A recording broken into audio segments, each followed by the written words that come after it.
Welcome to RNG Girls, a podcast on the people, projects and politics of renewable natural gas. I'm Lisa Kitt, founder of RNG Girls and managing director of Dahlia Recruitment. Our podcast aims to bring you the latest insights in the RNG market by sitting down with the key players who are shaping the industry, from operators and developers to investors and policy leaders. Joining me as my co-host is the brilliant Skye Austin.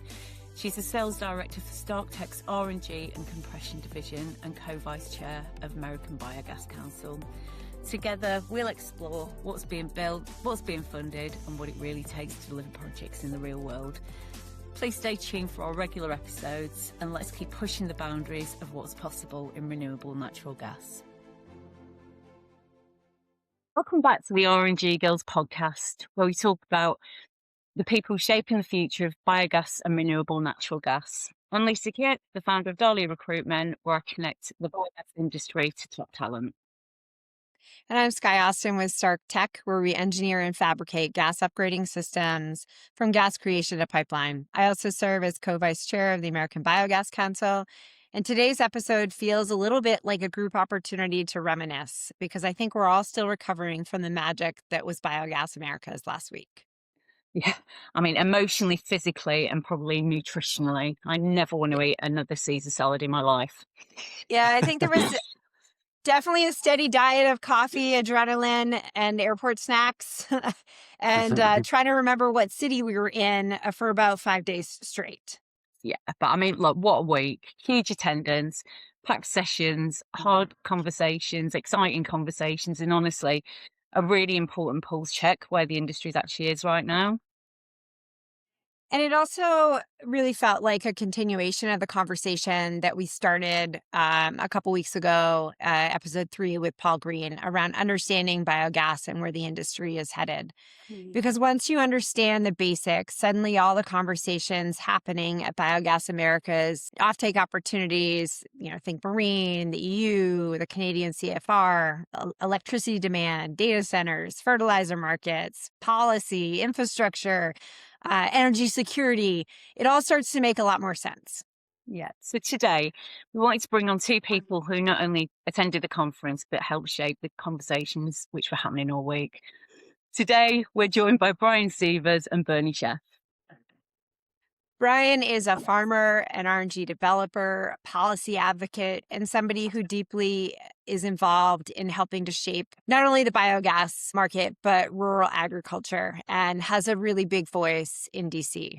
And Sheff recently wrapped his time serving as chair of the American Biogas Council after helping lead the organization through an incredibly important 14 years of growth and industry evolution. And now is stepping into the chair of the United Biogas Alliance, because we keep sharing this conversation that this is a global market. And I know no one better to unite the biogas conversation around the world than Bernie. So welcome, guys. Great. Thank you. So Thank you. Glad to join you. This was obviously my first time at Biogas Americas, but I'm told every year it's got a different energy to it. So what did this feel like to both of you? Well, hey, you just described it, Lisa. Now we know the reason why. This was your very first Biogas Americas, so you were the difference maker in creating that energy and level of excitement that I think we all experienced at Biogas Americas. Thank you very much. And over to you, Bernie. Yeah, it was really up. Mm-hmm. I think we might have found the cadence. What I mean by that is by having folks come in for events like golf on Monday, like fishing on Sunday, where, if you don't know, Lisa outfished everybody in the whole event. She caught more fish on our boat than anyone.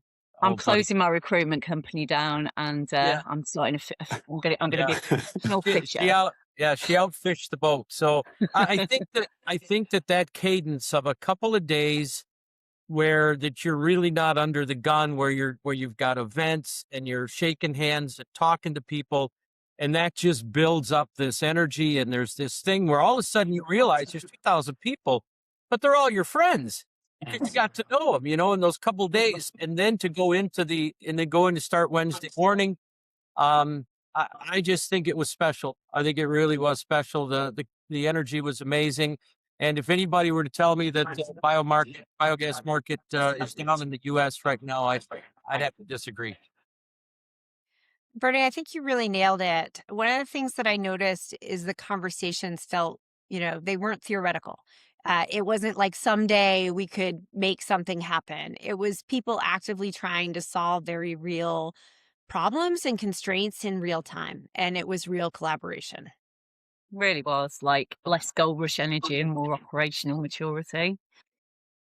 Exactly. And the conversations felt more grounded in durability, long-term viability, operational discipline, the realities around financing, all the things that happen when an industry grows up a little bit. Was there a moment during the conference where that really clicked for either of you? Well, I think Skye actually described the kind of the state of the industry almost perfectly. So thank you for that description.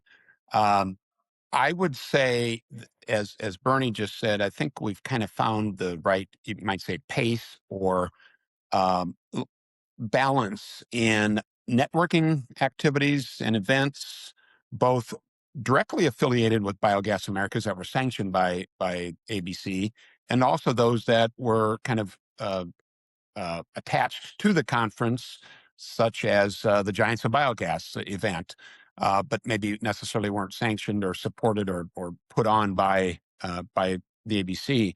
And I think, as Bernie talked about, the fishing on Sunday, the golf on Monday, we just built a crescendo to really, the crescendo for me as a participant was watching Bernie on stage, opening session, uh, you know, give his speech. I thought it was outstanding. And the message he really delivered is to get back to Skye's point about where we're at and ensuring, operational discipline and the realities of financing projects and challenges with offtake. You know what? We're an industry that's tough. And Bernie talked about that in his opening comments about, we're in a city of Detroit that epitomizes, toughness.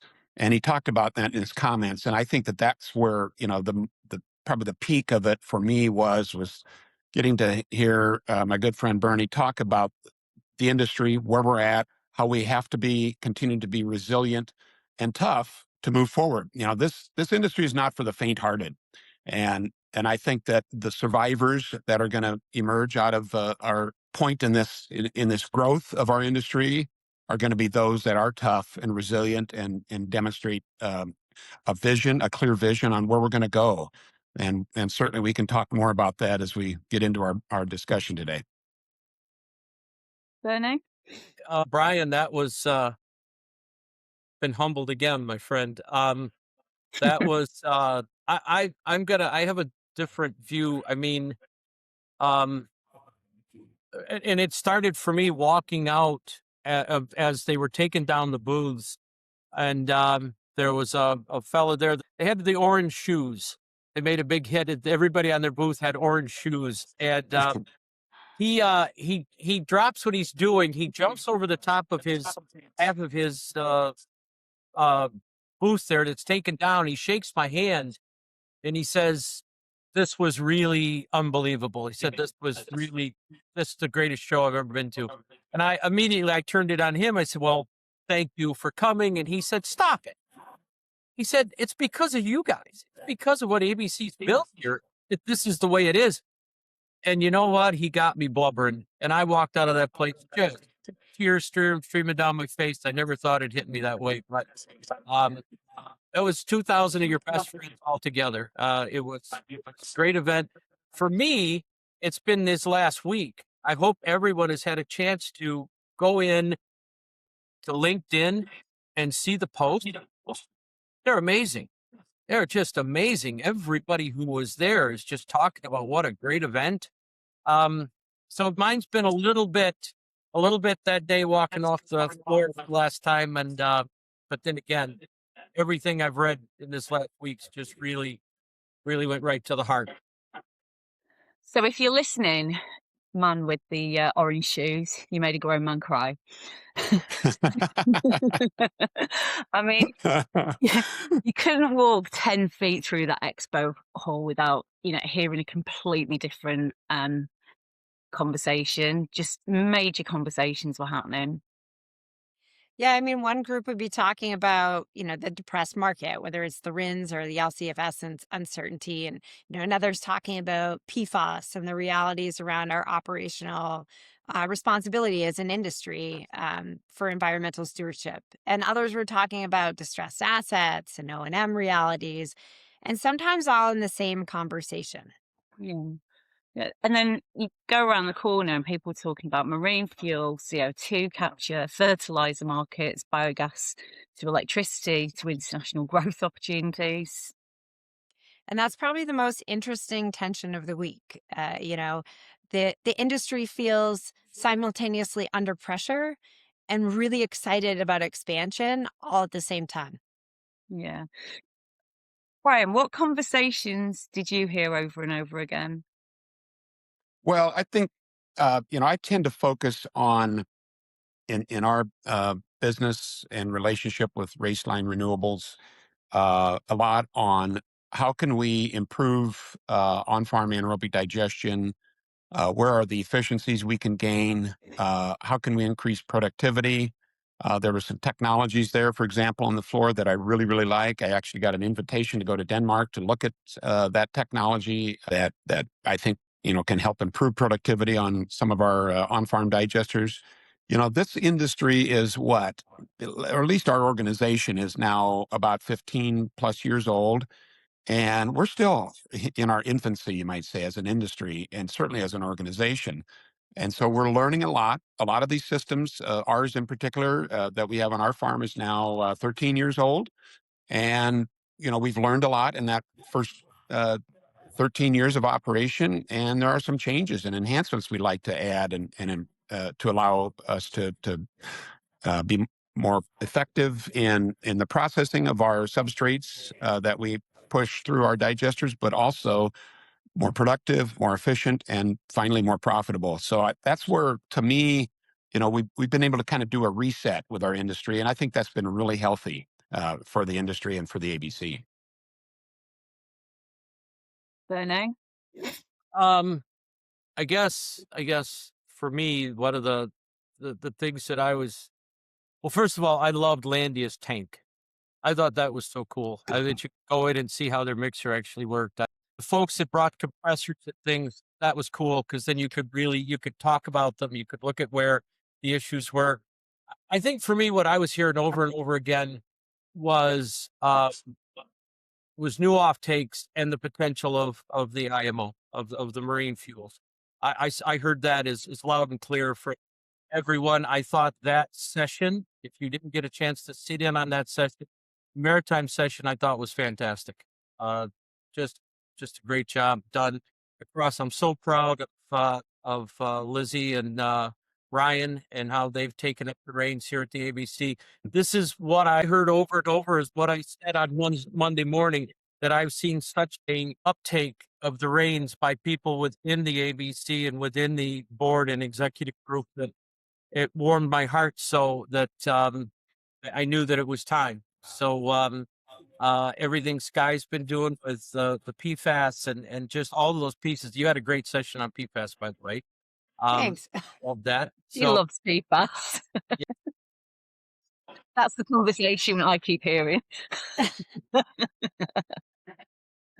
It was a good week, and I thought I felt so much better on offtake potential at the end. And I think that's really it. Everyone kind of laughs about my undying passion around PFAS, but it's not really PFAS. It's about having those hard conversations, the ones that are healthy and the ones that we need to have so we can move into, maturing into better and better industry over time. And I think, having these conversations out loud is a real big indication that we're moving past, the point where we were trying to figure out, can we actually make this work? And into how do we make this a sustainable, long-term viable energy option that gets the credit that it deserves. So one of the things that, Bryan, Yeah, I was jump just in. going to comment on, first of all, don't ever schedule the farmer panel opposite the PFAS panel again, Biogas Americas. Because I had to make a tough choice there, and I had to go participate in the farmer panel and listen in and ask questions. So I really, wished I could have sat in on the PFAS in your panel, Skye. But nevertheless, the issue of PFAS, it's been front and center for us in our operation on our digester because we do take a fair amount of food waste. We're probably going to look at taking even more in the future. But my partner on our project, Rudy Raceline, is very concerned about PFAS and what's going to happen. And up to this point, I've been fairly confident that we're okay because everything we take in is pre-consumer food waste, no packaging. But going forward, who knows? That may change. But we really do need to focus on all facets of ensuring that we avoid bringing in contaminated food feedstuffs or food waste to avoid that issue. And so, what is the kind of testing we need to do? Because we all know that the best, you know, uh, solution generally is an ounce of prevention, right? And so if we can prevent things from happening on the front end of our process and our facilities, I think we'll go a long way towards solving that issue. Now, we also still need to be able to remediate when we run into the problem. But that's where my thought is that as we look to the future, that is going to be an important consideration for everyone in this industry is what are we going to do on the front end to prevent PFAS from contaminating our systems and our land eventually, if that happens.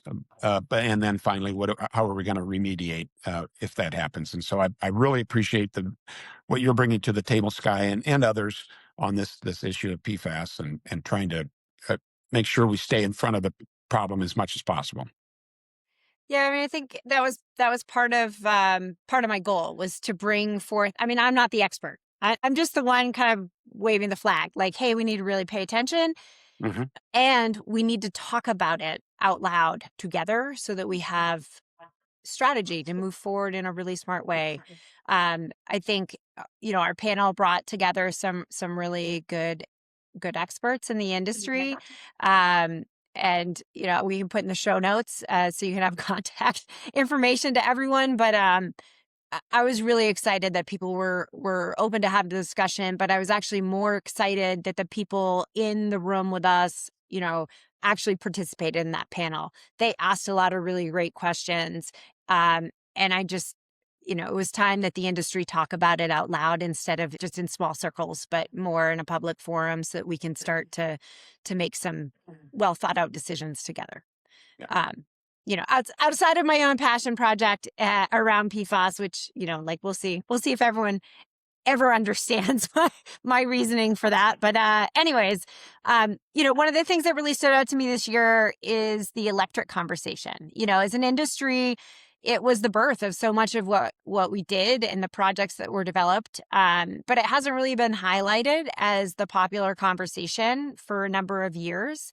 And, we know this world is changing. It's screaming for electrons right now, whether it's data centers or grid reliability or energy security. It was exciting to see it be part of the conversation again.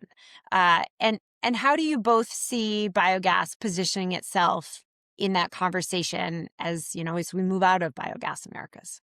I personally can't think of a better spot for us to be in. So what's happened, right? And there's some really hard economic realities. 4,000 head or above putting in an RNG system for if you talk dairy, okay, just dairy, and dairy, say in Michigan, upper Midwest, where we're going to have cows in barns and not open lots, things like this. So those types of applications over 4,000, that's okay. Those are good. Those can go RNG, no problem. But the small dairy, the 1,000, the 500 head, the mixing, this small town I live in right here, Michigan, They're fighting about a data center on the outside of town now. And we have several small dairies. We've got this city. There's a restaurant next door, bakery, all these things that have waste. A lot of the waste from here goes up to my Digestion at Michigan State University, but we have opportunity here. And so small, localized digesters that can be bringing in that material and running out at 100% of the time and generating fertilizer. Those things together, they're all now. Is that going to take some mind changing? Yeah, it's going to take some mind changing. But if it was easy, we wouldn't be here, right? We'd be doing something else. So, I mean, it's going to take some mind changing. But look at the opportunity that's laid out for someone. Okay, I can now put that small, because it's a much cheaper to put an engine in versus a gas upgrader, right? We know that. So you put in an engine, get that connection, and you can start to feed, at least provide base load to those, to take that to even help with the city around, so that it can, it's not, we're not overstressing the wires coming in here. And that's a reality of that. There's very real reality to that. So I see that we were match made in heaven, and we just need some matchmakers. It was really interesting. Rashiaki from Agrid during the keynote really dove into how engine plants were really helping small farms. And I just thought it was a really relevant conversation. And we get really excited about big projects, but small projects are really viable and important too. And to the extent that we can help to bolster the electric grid as it stands by utilizing those smaller assets through, the work that like Rashi and her company is doing. And there are many others that have similar investment ethos, but it was just really nice to hear that on stage. Bryan, I'd love to hear your take. I mean, you're obviously a farmer, so like this must hit, near and dear and home for you. Yeah, it does. And sometimes you just want to grab the lapels of the people who are developing the mega data and AI centers and say, listen, people, distributed energy generation is the way of the future. A 40 square mile data center site in the American Southwest isn't necessarily the answer. Smaller distributed sites where we can utilize a small to medium sized biogas facility to help generate the power for that small to medium sized data center also makes a lot of sense. I realize, yes, you give up economies of size and scale, but you also reduce your risk exposure should something happen to that data center, the one that's 40 square miles. If something happens to it, and they're down for a week or 6 months or whatever, is a huge risk to the investor in that project. Whereas if you have a smaller center that happens, well, that investor probably has 8 or 9 others, maybe within a region or a state that can pick up the slack in terms of the capacity. So I really do think that we've got an opportunity to work with AI data centers to develop smaller, more distributed sites and facilities. If I had an opportunity to put a smaller data center on our farm, I would do it. I would, however, bring my community in and say, look, here's the deal, and how that AI or data center can actually benefit the community first before we ever make the commitment to go forward. So there'd have to be a very extensive outreach effort on our part as a developer or farmer to say, we think this is good for the community. It's probably going to create some jobs. This is the way the world is going. Let's go ahead and utilize or tap into this potential that exists from a smaller, more distributed site. So I do think there's an opportunity for us to capitalize on the growth that's going to occur. It's just, how does it occur? And as you probably can pick up, I'm not a huge fan of large mega data centers, and I think for good reason. It tends to tear up and displace lots of prime agricultural farmland. And if you do more smaller distributed sites, well, you reduce that impact on prime agricultural land and maximize the opportunity to utilize the resources that are available on site, whether it's recycled water, whether it's the energy that we can produce from our facility, or the infrastructure that's already in place from our grid connection or our pipeline connection as well.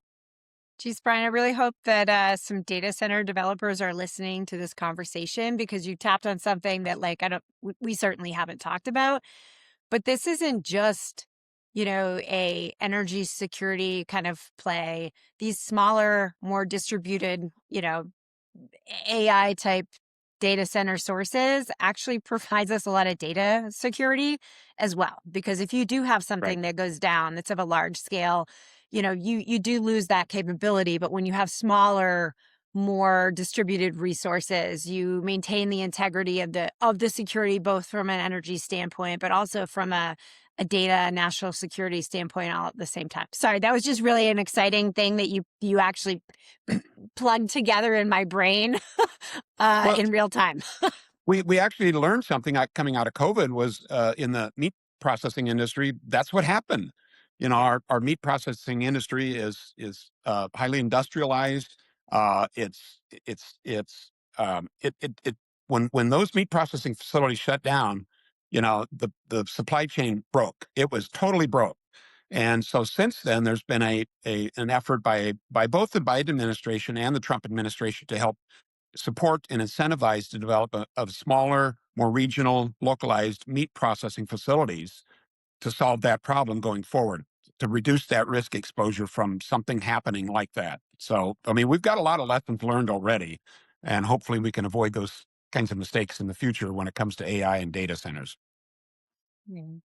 I think a lot of this connects directly back to when we talked to Paul Green as well in episode 3.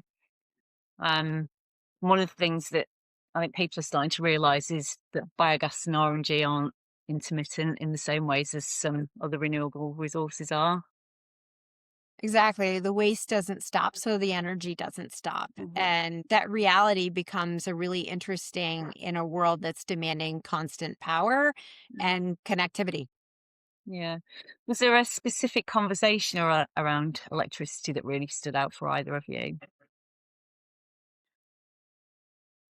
Well, I think, it really goes back to my example of how smaller, more distributed facilities can meet the needs. Uh, you know, I'll talk just briefly about our facility. We've switched from producing electricity that we did for the first 9.5 years of operation over to renewable natural gas production. But that gives us a lot of flexibility. We can inject those methane molecules into the pipeline. We will also have a supply of brown gas coming back to the facility. So if there was a greater demand on site from, say, a small AI data center, we've got supply of gas to generate that electricity if needed. So it really gives us a lot of flexibility, optionality, if you will, for that kind of response. So the electricity provides a lot of options, a lot of flexibility, at a lower cost for the small and intermediate size AD facilities. I don't know if I had one specific conversation other than having many general conversations of the fact that, to me, I'm happy that electricity is back in the conversation, right? My first projects were electricity, going way, way back, right? Long ago. So they were all electricity based, and hearing folks talking again about electricity, to me, that was a real positive. Because when you get both conversations going on at the table, to me, you're one step away from that light bulb going off. I think Bryan just said it. And all of a sudden, this whole ability for biogas to make electrons, to fuel vehicles, to make heat, and to make fertilizer, all of those start to loop into the circle. Bryan, you remember a few years ago, we were together and I drew a circle and then I drew some circles around it, the Venn diagram of biogas and engage. That's for the whole thing. ABC board member, you got one of these that says engage on the front of it. That was all about those circles. And I heard more discussion of people walking themselves into the circles early than ever before. That's this fact that we can loop this whole thing together. Energy, fertilizer, power, electrons, molecules. It's all something we can do. It's what I spoke on with great passion at the UN a few weeks ago. Same thing. One thing I heard quite a lot at the conference was that this industry just feels different, and honestly, it does. Yeah, I've worked in multiple industries, and there's something that is uniquely human about biogas. Companies compete fiercely. Let's all be honest. We want to do really great things for our companies. But then we all get together at Biogas Americas and we sit down together, over dinner, we break bread and we help each other solve problems in real time. And there's a camaraderie that is the heartbeat of the RNG industry, and it's something that's truly unique and special. It's impossible to feel the pulse of this industry unless you sit within it. And then you realize it's the thing that drives most of us to stay in, even when the conversations are hard. Yeah, I mean, the women's lunch this year. So we recorded a live RNG Girls episode, and the room just had this feeling of people genuinely wanting each other to succeed. 140 women and a couple of gentlemen arrived as well, but the room was just electric. Yeah, and then you had the Giants of Biogas dinner, and both you, Bernie, and Bryan, were honored there, which was really special to witness because the recognition just wasn't about projects or business success. It was about the industry itself and the impact that you both have had on shaping it. Yeah. What did the recognition mean to you both, apart from the flowery, what are they called? The lei, Lei. the Hawaiian leis. And I've got Knew that was photographic coming. evidence of that as well, by the way. Well, I'm still having trouble kind of fathoming that. I just look at myself as kind of a soldier in the war, you might say, of trying to do what's right. Let me start off by saying that, the recognition does mean something to me, but it means something to me because it comes from people in an industry that exhibit one trait or characteristic in common, and that's we all have a very deep passion for what we do in this industry. And so you have like-minded people who have that deep passion saying, hey, this person, you know, he's done great things or wonderful things. Maybe he's learned a lot of lessons from the mistakes he's made along the way, which is very true, but is still resilient and tough and survived all of those to be able to say, we can do this. And so I don't know. I'm humbled certainly for the recognition, but it's like, you know what? Let's just pick our weapons up and continue to fight for what we think is right. Yeah, you said it again there, Bryan. You said tough. That was sort of the whole keyword for me the whole week was tough. And that recognition was really quite special because as Bryan said, that came from the people, really the people in the industry who are out there making it happen, and for them to take that moment, put that program, put that whole thing together. It was beautiful up there on the top floor of the Ren Cent. Had a beautiful sunset, and I got my boys up there with me. And you know, the reason I do this because of them. That's what this is all about, making their world a better place.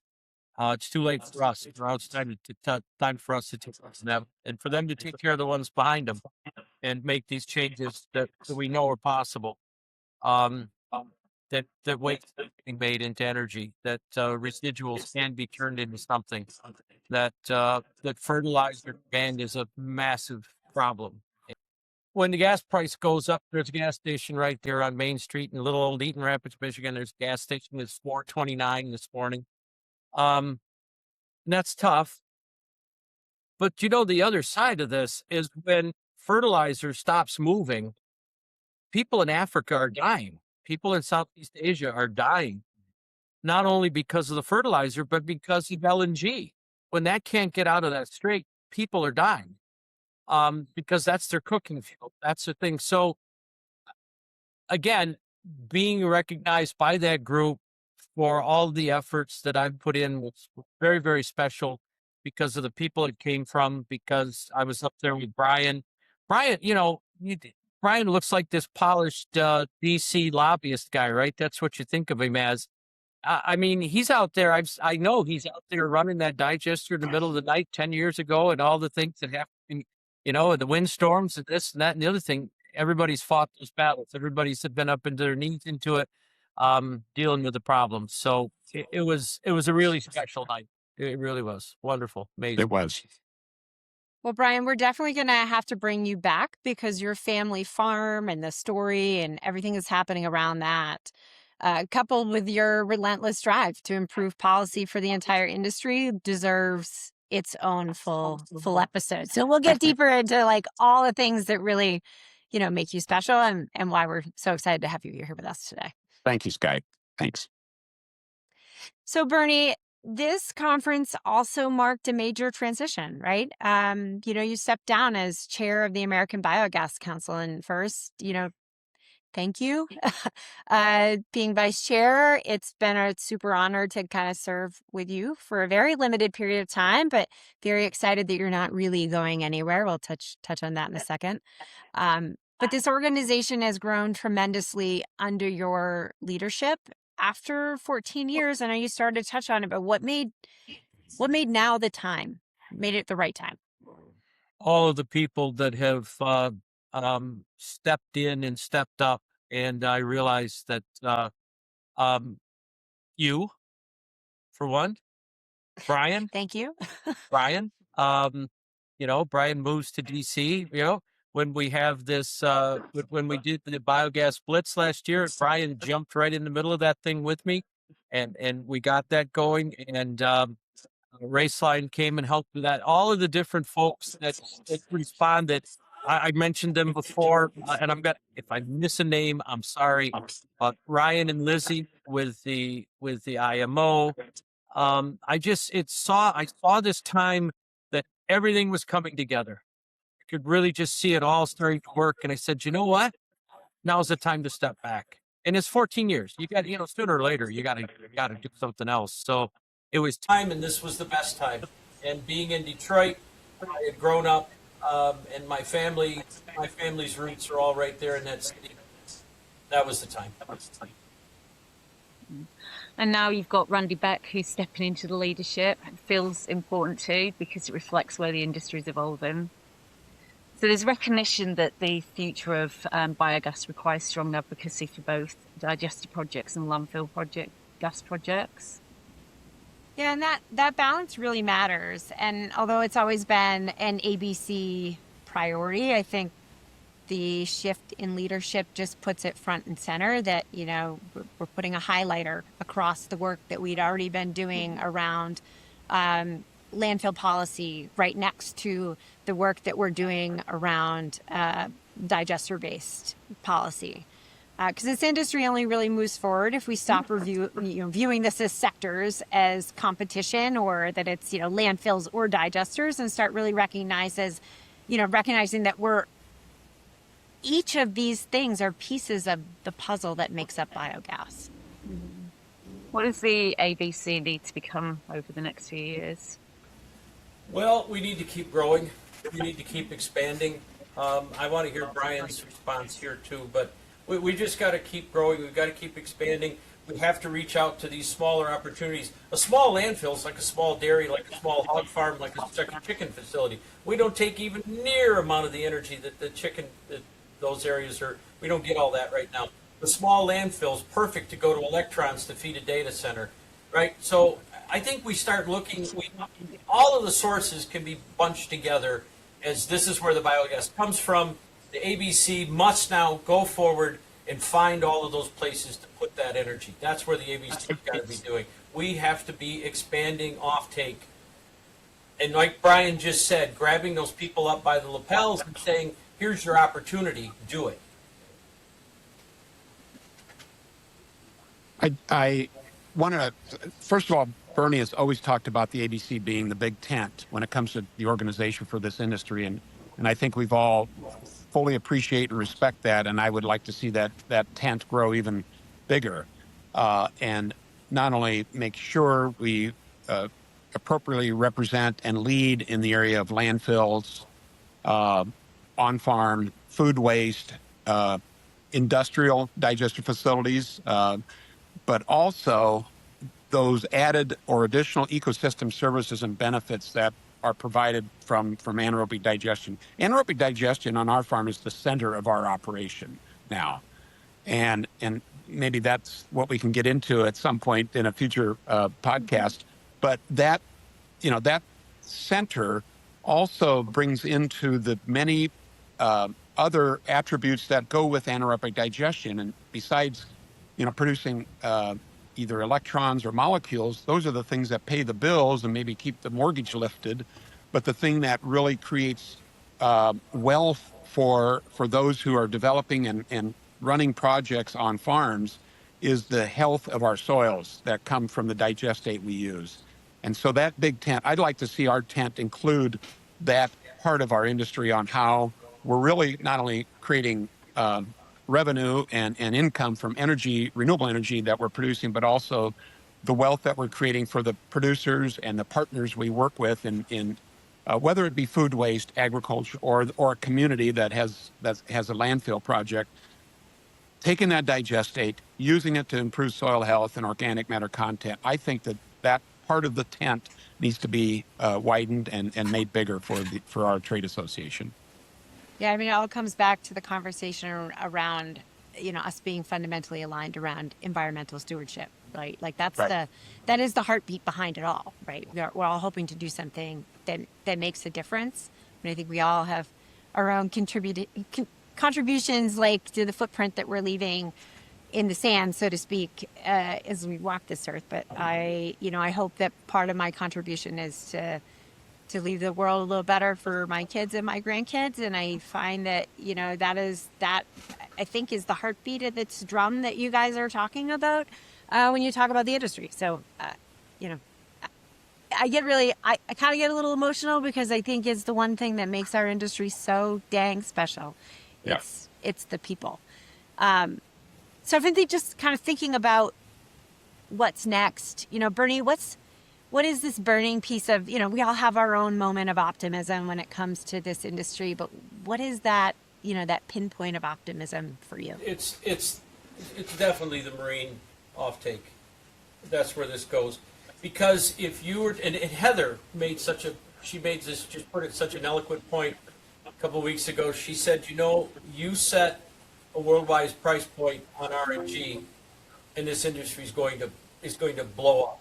And when it does, and when that happens, and people start to look for every bit of where this renewable energy, where this renewable natural gas can come from, then they're going to start realizing the fertilizer. They're going to realize these other issues. They're going to realize the impact on air quality. Sometimes you have to drag people kicking and screaming into where they want to go. And that's a little bit of what we're doing. People want clean air. They want clean water. They don't want to give up anything to do it. But they want it to happen.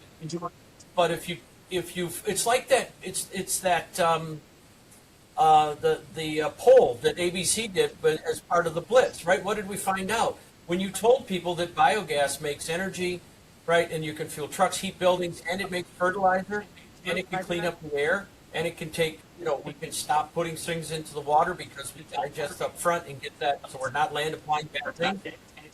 People's eyes opened up. I mean, kicking and screaming, you can drag me into the 21st century. Thank you so very much. And that's where I think that's that light out there in front of me. And if you had to describe where the industry is right now, just in one sentence, what would you say, Bryan? We're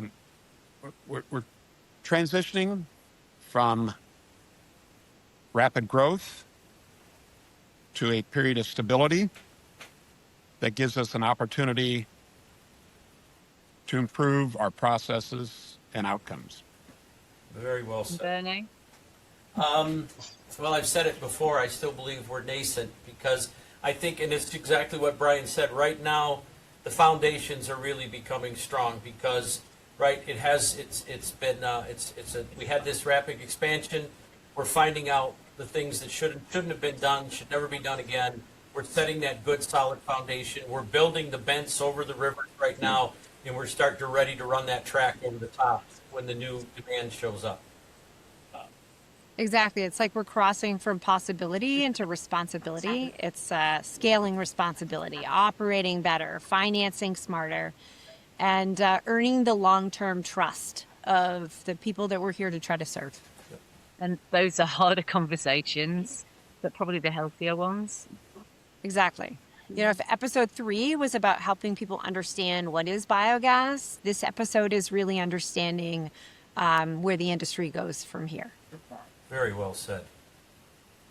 Excellent. Thank you so much for joining us today, Bryan Sievers, Bernie Sheff. And I'm going to kind of close this on from my side just by saying I had a blast and I can't wait for next year. And thank you to everyone who came up to Lisa and I during Biogas Americas, attended the Women's Lunch Live podcast, listened to our podcast, because I think when we started this, it was like, you know, we were shocked when people actually started reaching out saying they listened to an episode or even just stopped us in the hallways to say hello. This industry is so special because of the people in it. I think it's the one thing I keep saying over and over again, the one thing that always chokes me up, but I'm just really honored to be a part of it. And we'll see you next Well, we love what you're doing. And thank you so much for asking Bernie and I to participate today. It was, again, quite an honor. I just enjoy this so much.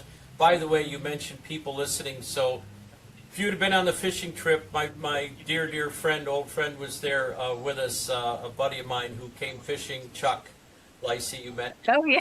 I remember this. I remember Senior Chuck. Chief now listens to the RNG Girls podcast. Well, I think Chuck actually said to me, I only actually understand what Bernie does now because of the RNG Girls, because I listened to an episode. So, that for me, our job is done, right? You Absolutely. You don't realize it's going to take a couple years before you finally realize the impact you've had on this industry, and then all I'll be able to do is say, well, I knew them when they were here, and now they're here. And I was sat next to Natalie Hoffman. I was sat next to Natalie Hoffman at the time, and Natalie went, "Cheers to that." I'm not going to try and do an American accent. But yeah, it was wonderful. Well, look, we'll see you next time on the RNG Girls podcast. Bye-bye. Thanks, guys. Thank you again.